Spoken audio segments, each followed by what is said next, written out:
오늘은 신앙 성장의 3단계, 신앙 성장의 3단계라는 제목으로 하나님의 말씀을 증거하도록 하겠습니다.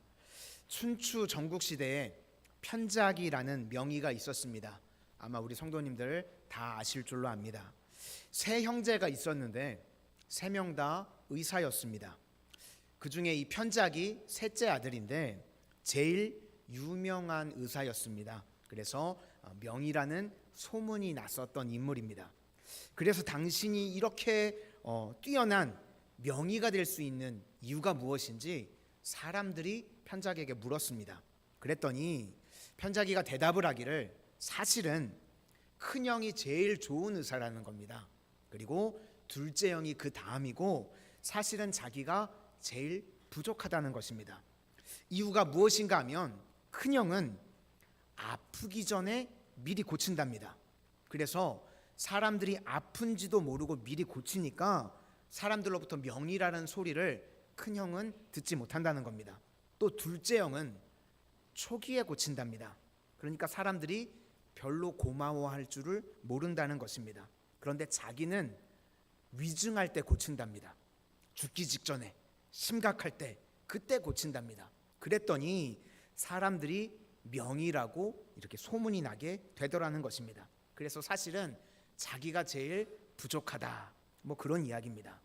지금 이 이야기를요, 우리 감사로 한번 연결시켜 봤으면 좋겠습니다. 제가 얼마 전에요, 허리를 다쳤었습니다. 그래서 원래는 길이가 짧다 보니까 사실 허리가 어디 있는지 저도 잘 이렇게 위치를 모를 때가 있거든요.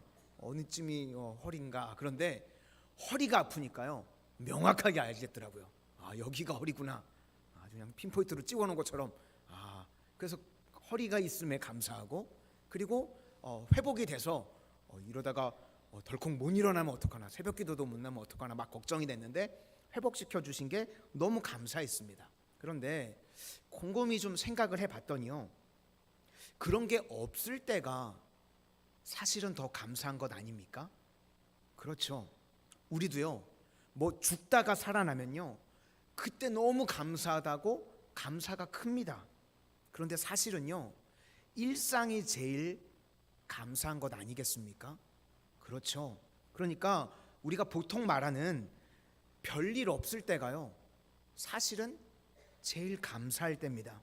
왜냐하면 하나님께서 우리를 보호해 주시고 지켜 주셨기 때문입니다. 오늘 우리가 은혜라는 찬양을 불렀죠. 내가 누려왔던 것, 또 지나왔던 시간들, 그리고 걸어왔던 순간들, 이거 당연한 것이 아니라는 것입니다. 그게 바로 은혜고 감사라고 말씀하시고 있습니다.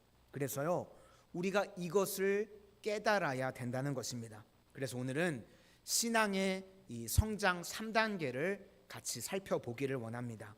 오늘 10명의 나병 환자가 나오는데 어떻게 신앙이 성장하고 성숙하게 되었는가? 첫 번째 단계는 기도의 단계입니다. 부르짖는 단계. 두 번째 단계는 순종의 단계입니다. 움직이는 단계. 그리고 마지막 세 번째는 감사의 단계입니다. 저는 우리 마산성원의 모든 성도님들이 이 단계를 다 거쳐서 날마다 신앙의 성장이 있는 믿음의 성도님들이 다 되시기를 축원합니다. 첫 번째, 기도의 단계인데 부르짖는 단계입니다. 나병 환자가 오늘 본문에 10명이 나오죠. 당시 나병, 그러면 그 당시에는 불치병이었습니다. 그리고 나병은 전염병입니다. 그리고 영적으로도요, 나병에 걸리면요, 하나님께 저주를 받은 병이다. 그 당시는 그렇게 생각을 했습니다. 그러니까 보통 심각한 병이 아닌 거죠. 거기다가 가족들과 격리가 되고 또 사회적으로도 격리가 됩니다. 예배조차 나올 수가 없습니다. 진영 밖에 있게 만들었습니다. 그러니까 완전한 단절, 소외, 그런 거죠. 지금 병 자체도 힘든데 이 사회적인 관계가 다 끊어지게 됩니다. 그리고 누가 옆에 일반인들이 오게 되면요, 자기가 소리를 질러야 됩니다. 부정하다, 부정하다. 옆에 오지 못하도록. 소리를 질러서 내가 나병 환자인 걸 드러내야 됩니다. 그런데 일반 사람들이 옆에 왔을 때 자기가 소리를 지르지 않으면 돌에 맞아서 죽을 수도 있었습니다. 끔찍한 병이죠. 그래서 오늘 12절에 보시면 멀리 서서 외쳤다라고 나오는데 그럴 수밖에 없는 겁니다. 나병 환자니까요. 가까이도 갈 수 없는 그런 모습이었다. 우리도 아무리 힘들어도요. 이 사람들처럼 절망적일 수 있을까? 그런 생각을 한번 해봅니다. 절망과 낙심이 있었습니다.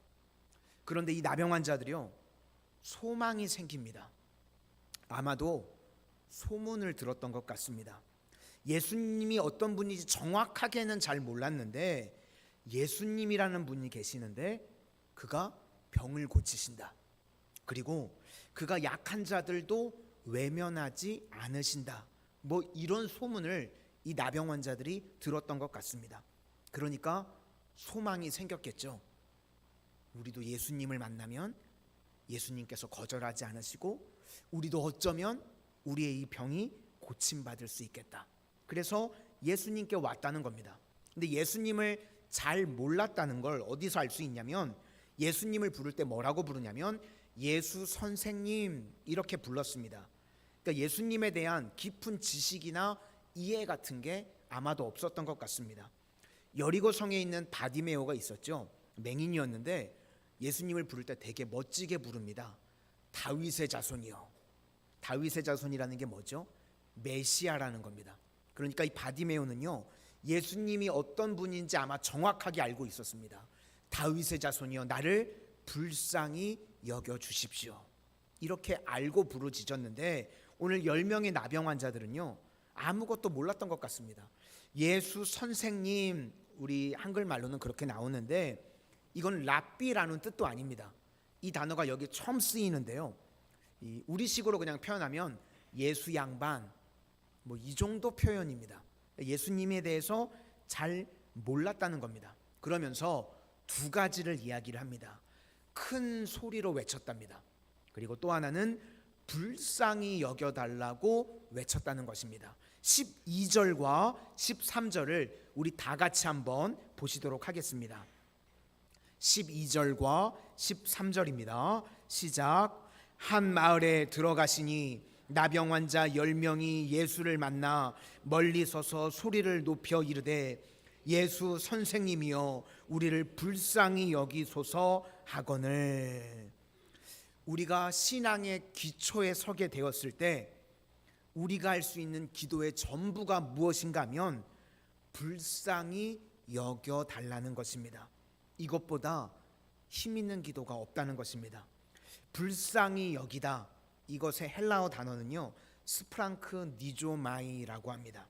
신약 성경에 총 16번 이 단어가 나오는데 이 단어가 쓰일 때마다 15번 성경에 기적이 나타납니다. 이 한 번은 선한 사마리아 사람 비유에 나오는 건데요. 그것도 기적이라고 그러면 기적이죠. 죽을 사람을 불쌍히 여겨서 건져 주었으니까. 그러니까 신약 성경에서 불쌍히 여기다 라는 말이 나오면요 다 구원을 받게 됩니다. 불쌍히 여김을 받으면 다 기적이 나타나게 되었다는 것입니다. 그래서 기도는요 기적의 재료입니다. 하나님 앞에서요 내가 아무것도 몰라도 주님 앞에 나와서 주님 불쌍히 여겨 주십시오. 그렇게 기도하면요 치유와 능력이 나타나게 된다는 것입니다. 혹시 교회에 나오신 지 얼마 되지 않아서 혹은 기도할지 잘 모르시는 분들이 계시면 무조건 이렇게 기도하시면 됩니다. 하나님 불쌍히 여겨주세요. 그리고 거기다가 내 불쌍히 여겨야 될 내용들이 있죠. 그것만 붙이시면 됩니다. 그것이 기도입니다. 그래서 기도하기 힘드신 분들은 그냥 그렇게 기도하시는 거예요. 불쌍히 여겨주세요. 뭐뭐뭐. 내 기도 제목이 있으시잖아요. 그죠? 불쌍히 여겨주세요. 뭐뭐뭐. 그렇게 기도하는 겁니다. 누가복음 18장에 보면 바리새인과 세리의 기도가 나옵니다. 이 바리새인은요 엄청나게 잘난 척합니다. 그래서 기도할 때도요 사람들이 다 보이는 곳에서 서서 기도를 했답니다. 하나님 저는 11조도 철저하게 지켜서 조미료에 11조까지 드렸답니다. 성도님들 소금 10번 치실 때요, 한 번은 11조로 드렸대요. 대단한 잘나신 분이신 거죠. 11조도 철저하게, 또 때마다 금식 기도했답니다. 그렇게 기도를 합니다. 반면에 세리는요, 앞에 나오지도 못합니다. 멀리 서서 가슴을 치면서 그렇게 기도합니다. 하나님, 저는 죄인입니다. 불쌍히 여겨 주십시오. 그렇게 기도했답니다. 그랬더니 바리새인의 기도가 아니라 세리의 기도를 들으시고 그가 의롭다 하심을 받고 내려갔다고 성경이 기록하고 있습니다. 그러니까 우리도요, 불쌍히 여겨주세요, 이것만큼 좋은 기도가 없다는 것입니다. 예를 들어서 불쌍히 여겨주세요, 나는 병자입니다. 우리 중에도 병든 분들이 계시죠? 불쌍히 여겨주세요. 내 불치병을 치료해 주세요. 내 암 고쳐주세요. 내 마비된 것 주님 고쳐주세요. 불쌍히 여겨주세요. 이렇게 기도하시면 됩니다. 또 불쌍히 여겨주세요. 지금 사업 가운데 힘드신 분들 계실 수 있죠. 사업이 폐업 직전입니다. 파산 직전입니다. 하나님, 지금 내 상황을 불쌍히 여겨주세요. 그렇게 기도하는 겁니다. 또 관계가 다 깨져서 외로운 분들이 계실 수도 있죠. 하나님, 나를 다 버리고 떠났습니다. 도울 사람이 없습니다. 불쌍히 여겨주세요. 이것이 기도입니다. 또 취업을 해야 되는데 우리가 숟가락만 물고 있을 수 없잖아요. 그렇죠? 하나님, 취업의 길이 열리지 않습니다. 하나님께서 길을 열어주세요. 불쌍히 여겨주세요. 또 만남을 위해서 기도하는 자들도 있죠. 하나님, 믿음의 만남의 축복을 허락해 주시기를 원합니다. 저를 불쌍히 여겨주세요. 그것이 다 기도라는 것입니다. 그래서요, 우리 삶 가운데 염려, 걱정, 근심, 이게 다 있죠. 이게 바로 다 기도 제목입니다. 그거 내놓고요, 불쌍히 여겨달라고 기도하면 주님께서 들으시고 응답해 주시는 줄로 믿습니다. 그래서 우리는요, 내 모습 그대로 나가는 겁니다. 내 모습 있는 그대로를요, 하나님께 묘사하는 겁니다. 불쌍히 여겨달라고. 그러면 주님께서 우리 인생을 불쌍히 여기시고 응답해 주시는 줄로 믿습니다. 그래서 신앙생활의 1단계가 무엇인가? 이것부터 하는 겁니다. 나를 불쌍히 여겨 주십시오. 나는 죄인입니다. 병자입니다. 부족합니다. 결핍입니다. 소망이 없습니다. 그냥 쭉 이야기하는 겁니다. 그것이 기도입니다. 이렇게 기도의 단계가 1단계입니다. 오늘도 주님 앞에 나의 상황과 처지를 다 아뢰고 불쌍히 여겨달라고 기도할 수 있는 믿음의 백성들이 다 되시기를 축원합니다. 이제 두 번째 단계가 무엇인가 하면 순종의 단계인데, 이것은 움직이는 것입니다. 행동하는 단계입니다. 14절을 보니까 제사장에게 가서 너희의 몸을 보이라고 예수님께서 말씀을 하십니다. 그런데요, 레위기 13장에 보면 특별히 나병은요, 이 나병에 걸렸다가 완치 판정을 받으려 그러면 그거를 반드시 제사장에게 보여줘야 됐습니다. 누가 완치 판정을 하냐? 제사장이 완치 판정을 합니다. 몸이 깨끗이 나았으면 나은 후에 제사장에게 달려가서 내 몸을 보여주면 제사장이 완치 판정을 해줍니다. 그래서 레위기 13장 17절 말씀에 제사장은 그를 진찰하여서 그 환부가 희어졌으면 환자를 정하다 할지니 그는 정하니라. 그러니까 다 나았다는 것을 제사장이 확인해 주는 겁니다. 완치 판정을 해 주어야 되는 겁니다. 그런데 지금요, 본문을 보니까 특이한 점이 있습니다. 뭐냐면 아직 나병 환자들이 고침을 받지 않았습니다. 그죠? 고침을 받기 전인데 예수님께서 제사장에게 가라고 그러십니다. 원래는 치료를 받고 고침을 받고 제사장에게 가야 되는데 예수님이 그런 과정 없이 제사장에게 그냥 가라고 말씀을 하셨습니다. 그런데 이들이 언제 고침을 받았죠? 그 말을 듣고 순종해서 가는 중에 고침을 받았습니다. 14절을 우리 다 같이 한번 보시도록 하겠습니다. 14절입니다. 시작. 보시고 이르시되 가서 제사장들에게 너희 몸을 보이라 하셨더니 그들이 가다가 깨끗함을 받은지라. 그러니까 말씀을 듣고 가는 중에, 순종하는 중에 깨끗함을 받았다, 그런 것입니다. 이 나병 환자들은요, 일반 사람들에게 가면 안 됩니다. 돌에 맞아 죽는 것입니다. 부정하다 부정하다 외쳐야 되는 사람들인데 아직 자기가 낫지도 않았습니다. 그런데 낫지도 않은 상태에서 일반 사람들에게 가면 돌에 맞아 죽는 것입니다. 그런데 이들이 했던 일이 무엇인가? 말씀을 들었죠. 주님의 말씀을 들었습니다. 피조물의 최고의 영광은요, 나를 통해서 말씀이 성취되는 것입니다. 내가 말씀을 들었는데 그 말씀이 나를 통해서 성취되어지는 것. 마리아라고 하는 여인도요, 대단한 여인입니다. 누가복음 1장 38절 말씀에 마리아가 이르되 주의 여종이오니 말씀대로 내게 이루어지이다. 처녀가 임신을 했답니다. 성령으로 임신을 했다. 그럼 이걸 누가 믿어줍니까? 그죠? 그럼에도 불구하고 마리아는요, 말씀이 내게 이루어지이다. 말씀 듣고 순종했습니다. 그래서 그 말씀이 나를 통해서 성취되기를 원합니다. 그래서 마리아의 몸에서요, 예수님이 탄생하시는 것입니다. 우리 인생도 마찬가지입니다. 우리가 하나님의 말씀을 들었죠. 그러면 듣고 나서 할 일이 무엇이죠? 이제 나를 통해서 그 말씀이 성취되기를 원합니다. 그게 우리의 최고의 영광이라는 겁니다. 지금 10명의 나병 환자도요, 자기 몸을 통해서 예수님의 말씀이 성취되었죠. 그러기 위해서 이들이 한 일이 무엇입니까? 움직이는 것입니다. 순종의 발걸음을 내딛는 것입니다. 야고보서에 보면 특별히 이런 말씀이 굉장히 많이 나옵니다. 행함이 없는 믿음은 죽은 믿음이다. 움직여야 된다는 거죠. 말씀을 듣고 우리가 움직일 때 성취가 있다는 겁니다. 행함이 없는 믿음이 헛된 것인 줄 알지 못하느냐. 또 영혼 없는 몸이 죽은 것 같이 행함이 없는 믿음은 죽은 것이니라. 우리가 움직여야 된다는 겁니다. 행하라는 것이죠. 그래서 사도행전을요, 액츠라고 그럽니다. 무슨 이야기입니까? 행동할 때 기적과 능력이 나타나게 된다는 것입니다.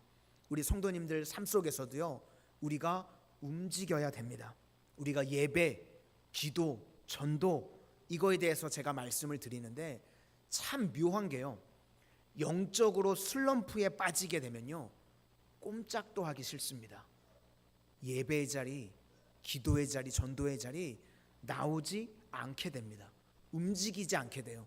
영적으로 슬럼프에 빠지게 되면. 누가복음 5장 5절 말씀을 보면 베드로가 밤새도록 그물을 던졌는데 한 마리의 고기도 못 잡았습니다. 그때 예수님께서 이렇게 말씀을 하십니다. 이 말씀을 하실 때 시몬이 이렇게 대답을 합니다. 시몬이 대답하여 이르되 선생님, 우리들이 밤이 새도록 수고하였으되 잡은 것이 없지만은 말씀에 의지하여 내가 그물을 내리리다. 그물을 내리는 행동을 했습니다. 지금 뭐 결과가 아직 있는 게 아니죠. 그냥 말씀 듣고 행동으로 옮겼습니다. 그랬더니 성취가 되었다는 것입니다. 6절 말씀에 그렇게 하니 고기를 잡은 것이 심이 많아 그물이 찢어지는지라. 이렇게요, 패턴이 똑같습니다. 신앙의 두 번째 단계는요, 움직이는 것입니다. 행동하고 순종하는 것. 그러면 성취가 있다는 것입니다. 움직일 때 기적이 나타나고요, 움직일 때 고침이 있고 움직일 때 변화가 있다는 것입니다. 이제 마지막 세 번째 단계는 감사의 단계입니다. 우리가 많은 순간 이 세 번째 단계까지 가지 못한다는 겁니다. 이 세 번째 단계까지 가야 30배, 60배, 100배로 폭발을 합니다. 그런데 오발탄으로 끝나버리고요, 그냥 약간의 간증 정도만 있는 인생이 돼 버린다는 겁니다. 그런데 폭발하는 믿음은요, 감사의 믿음에 있다는 것입니다. 오늘 10명이 있었는데 한 명만 돌아와서 큰 소리로 감사를 했다고 합니다. 큰 소리로 절박함으로 부르짖었던 사람은 10명. 그런데 큰 소리로 감사한 사람은 한 명밖에 없습니다. 우리도요, 절박함으로 큰 소리로 부르짖는 사람들은요 많이 있습니다. 그렇죠?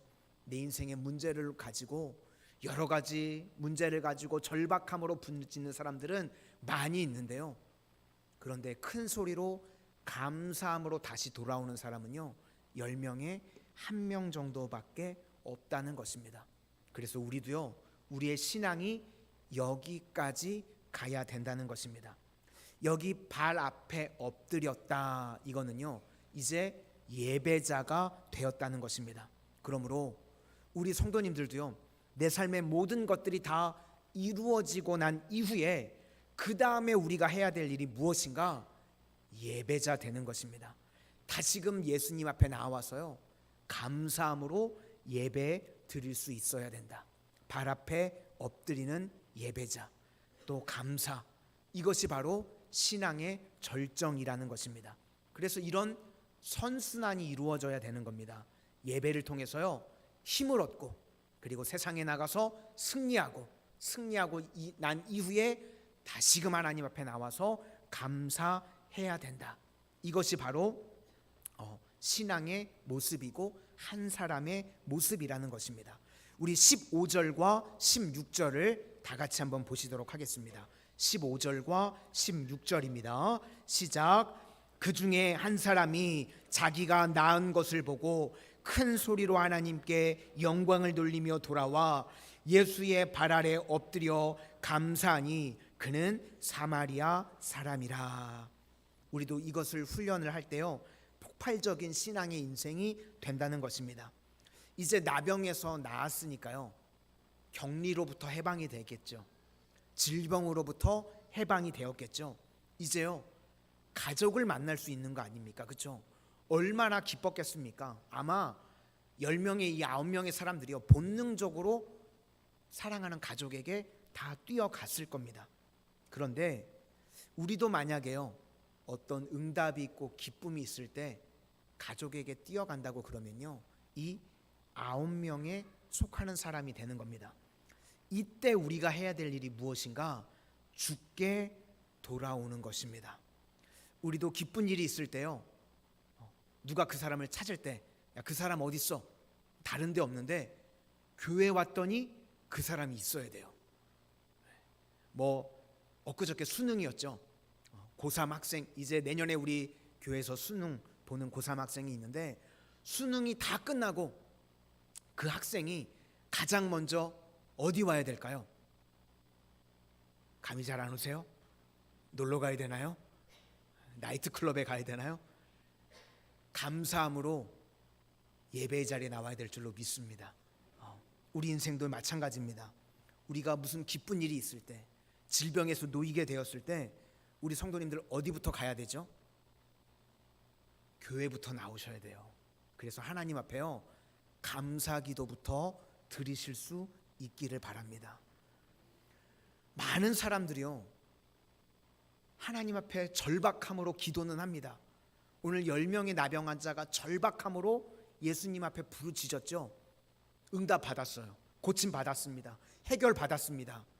그런데 단 한 사람만 예수님 앞에 다시 감사함으로 나왔다는 것입니다.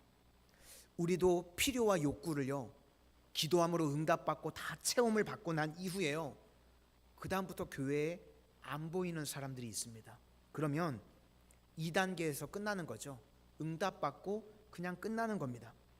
그런 사람들은요 늘 악순환이 반복되는 인생입니다. 예수님께서 물으십니다. 9은 어디 있느냐? 17절을 우리 다 같이 보시도록 하겠습니다. 17절입니다. 시작.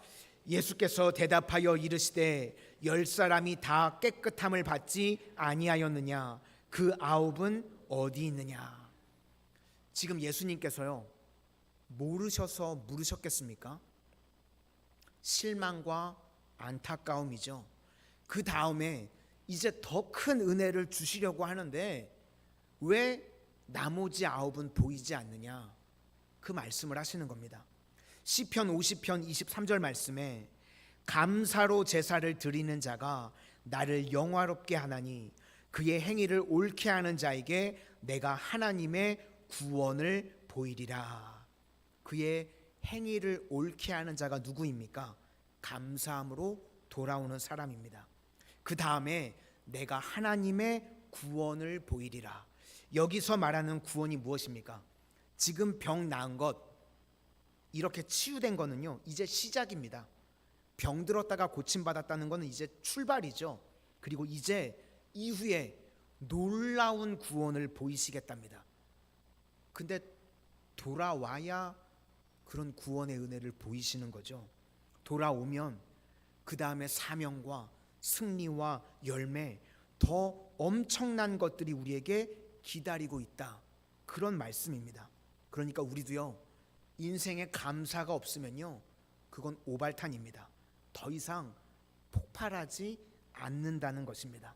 그래서 우리가 무조건 해야 될 것이 무엇인가? 첫 번째, 기도의 단계. 두 번째, 순종의 단계. 마지막 세 번째, 감사의 단계까지 가야 된다는 것입니다. 예수님이 그 아홉은 어디 있느냐? 9명도 와야 된다는 뜻 아닙니까?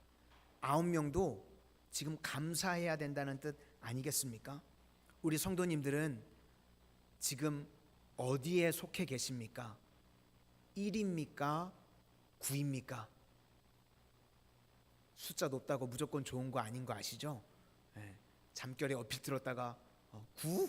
이러시면 큰일 나요. 오늘 마산성원의 모든 성도님들 한 명에 속할 수 있는 믿음의 성도님들이 다 되실 수 있기를 바랍니다. 그리고 감사는요, 반드시 표현해야 됩니다. 감사를 표현할 때요, 관계가 맺어지는 겁니다. 세상에서요, 관계만큼 중요한 것이 어디 있습니까? 그래서 우리 돈도 어디에 쓰는 거냐면요, 관계에 쓰는 겁니다. 하나님께서 주신 물질을 가지고 하나님과의 관계, 또 이웃과의 관계를 위해서 쓰는 겁니다. 그리고 또 하나가 언어가 있습니다.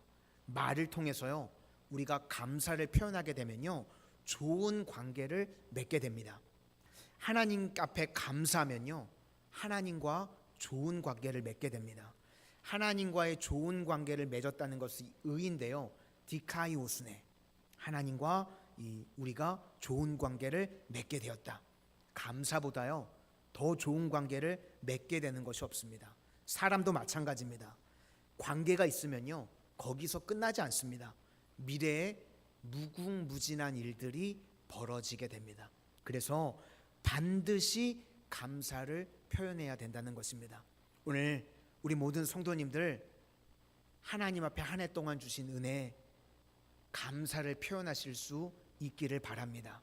그리고 하나님뿐만 아니라요, 우리 옆에 계신 성도님들 한번 보면서 그렇게 한번 말씀하시겠습니까? 감사합니다.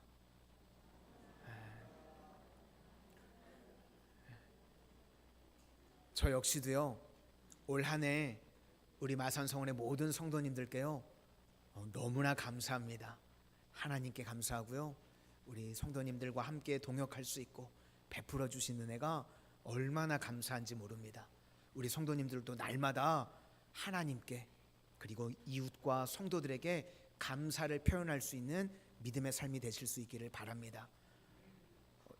이렇게 부스럭부스럭 거리는 거 보니까 시간이 다 돼가는 것 같은데요. 우리 성도님들이 시간 타임이 정확하시잖아요, 그렇죠? 느낌이 그러네요. 우리 마지막으로 19절만 보도록 하겠습니다. 19절입니다. 시작. 그에게 이르시되 일어나 가라, 내 믿음이 너를 구원하였느니라 하시더라. 여기서 구원은요, 병에서 끝난 거 아닙니다. 이제 병에서 낫게 되었고 그 이후에 더 큰 구원의 이야기가 완성될 것이다. 그런 이야기입니다. 그래서 우리도요, 감사가 없으면요, 미완성 인생입니다. 저는 우리 성도님들이 풍성한 믿음, 깊이 있는 믿음, 그런 믿음을 갖는 하나님의 종들이 다 되시기를 축원합니다. 그래서 그러기 위해서 필요한 것이 감사까지 우리가 신앙의 단계가 가야 된다는 것입니다. 오늘 세 가지에 대해서 말씀을 드렸습니다. 우리 성도님들 부르짖는 기도의 사람이 되실 수 있기를 바랍니다. 불쌍히 여겨주세요. 이거 못할 사람 아무도 없겠죠? 이건 반드시 해야 됩니다. 우리 인생에 문제가 있을 때 하나님 이런 문제가 있습니다. 불쌍히 여겨주세요. 이게 부르짖는 기도의 단계. 그 다음 두 번째는요, 이제요 움직이는 겁니다. 행동하는 겁니다.